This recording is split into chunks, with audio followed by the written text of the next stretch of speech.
First encounter of the multidimensional kind. A DMT trip report uploaded by Shadow Alchemist to erowid.org in 2012. My first encounter with beings from tryptamine space occurred at approximately 6 in the evening, September the 16th, 2009. Before this, only ever had I heard of DMT before from the infamous Joe Rogan talk show clip. The administrator of aforementioned asked me if I wanted to dose, and I timidly accepted. Immediately, a sister hopped up at the news and began preparing a space. After the preparations were actualised, an alcove shrouded in various fabrics that were not overwhelming, but still had some spunk. A cello occupying an unused corner, and a big squishy comfortable bed occupying the floor, accompanied by a very comfortable selection of pillows.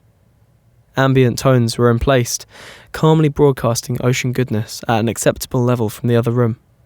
I entered my little cave, with my sitter-catcher brother-man, using an already battered tsunami to smoke, and he loaded a big dark burgundy glob of goo, M. hostilis acid/base extraction, with the other alkaloids such as elf spice, onto a steel screen into the bowl of the apparatus. I took 4 monstrous hits and held them in, trying to count to 5 each time. I certainly thought I had gotten there, whenever there is, but apparently I hadn't even breached the threshold. After the whole dose kicked in, poof. Things then became markedly different. Colours crept out of the curtained entrance to the cave and shifted freely. This was in a way that was not without symmetry and form of some kind or another. An utterly unified and interconnected feeling swept over my entirety, distracted by a glance upward, revealing a ceiling rather fluid and alive. The cello became significant, so captivating, as I gazed upon it wholly focused. The cello proceeded to take on impossible geometries. Next began a static noise, quietly, then louder. The static became, in such an unexplainably structured way, a luscious, gorgeous ringing tone beyond all limitations of normally perceived frequencies. The ambience had melted away. Me, existence, and time were becoming more and more now, here, nowhere, everywhere. I was still talking, and lively too, so my sitter said, "Quick, you don't have long, hit it again." Quickly reloaded it, and with a final, "Should I?" I commenced to take a final, noxiously thick cloud into my being. In, and in, and in. The exhale process had to have happened, and my breathing not halted for what follows, or I wouldn't be here to type this. My identity was ceasing, abruptly. No surprise, I wanted this. Go deeper down this rabbit hole. I heard a totally alien pop. Then came a spiral that started as 7, then 7 squared, cubed, exponentially cut into infinity, and then suddenly splashed through my being. A tone took over, gentle, mesmerizing, ever increasing. The floors started to exhibit extremely bright, vividly colourful hallucinations. The features of the alcove were still almost recognisable. A houndstooth blanket on the north wall of the space was diving into and out of infinitely more complex iterations and spiralling back. The cello, now a symphony of sing-song, spinning, throbbing, pulsing light and sound, woven into one. The body of it a shadow, the strings a neon green, to electric orange, to a shade of purple. Was that purple? I was identifying with purple anyway, that can't exist on the spectrum of light, shifting through the colours with every pulse and rotation. I remember him, all garbled and out of focus, fuzzified, and his question, the alien sound of the vibrations he was uttering, was almost chilling. But I vehemently agreed with his inquiry, albeit a whispering. His question was, "Do you mind if I go too?"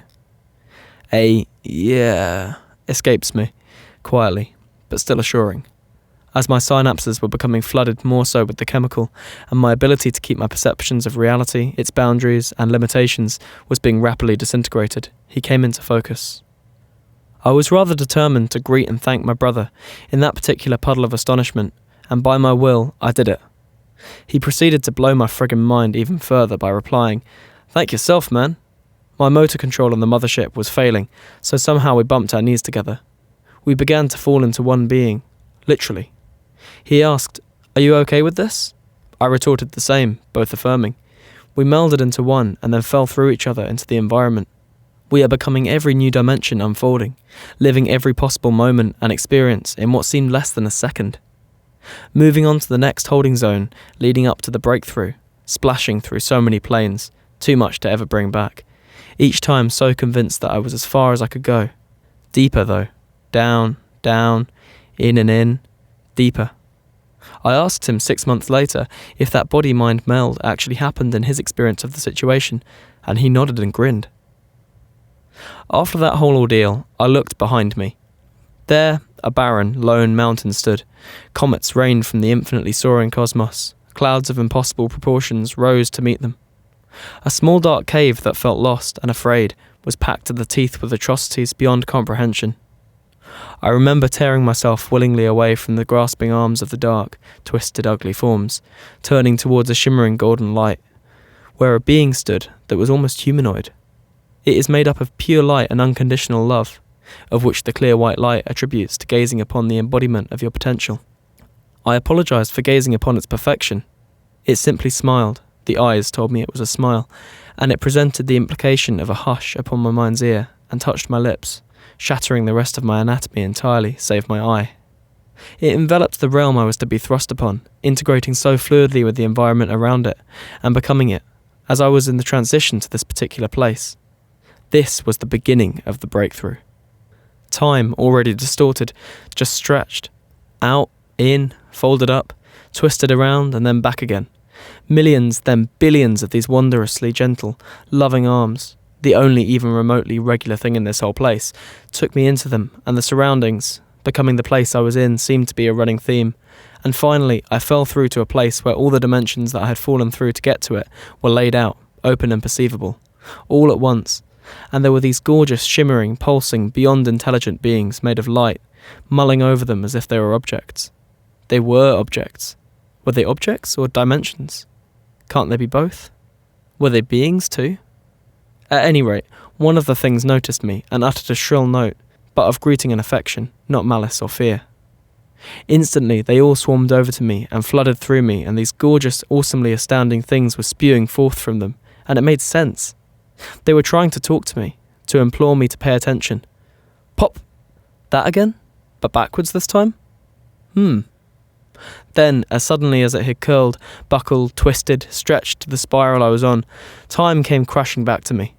Every single experience I had just gone through to get to this higher, lower, inner place was replayed backwards in fast and slow motion all at once. I feel as if I were liquid being pulled down a drain and I was poured back into my body, weeping upon re-solidifying. 4 minutes had passed. 4? That can't be right. No way that was only 4 minutes. I emerged from my cave. Everything was swaying, spiraling. I was able to twist my physical reality visually, in the fashion that time was being tossed around so effortlessly before. I went into the next room and leaned on a wooden desk, splashing my hand through, then rapidly removing myself from the surface of it. I didn't miss. I squarely planted, and within seconds after noticing a sinking feeling in my palm, then that happens. 20 minutes of vivid visuals and concepts dance around my inner verse, leaving me with much to mull over and a realization that I had just seen enlightenment, not truly been it. And when I do end up facing my inevitable mortality, that there really is something greater beyond myself, others, and the surroundings we all share. And as long as we exit this plane all proper-like, we all go there, back to the source. Be it heaven or hell, or whatever you want, you make it. You are making it right now, but if you could see, you would be a puddle on the floor, gawking like a blind man suddenly given the gift of sight. Thanks for listening to this trip report. The link to the original report will be in the description. This is a really well written one, really fun to read and listen to, hopefully. Please subscribe if you want to see more videos like this, and I'll see you next time.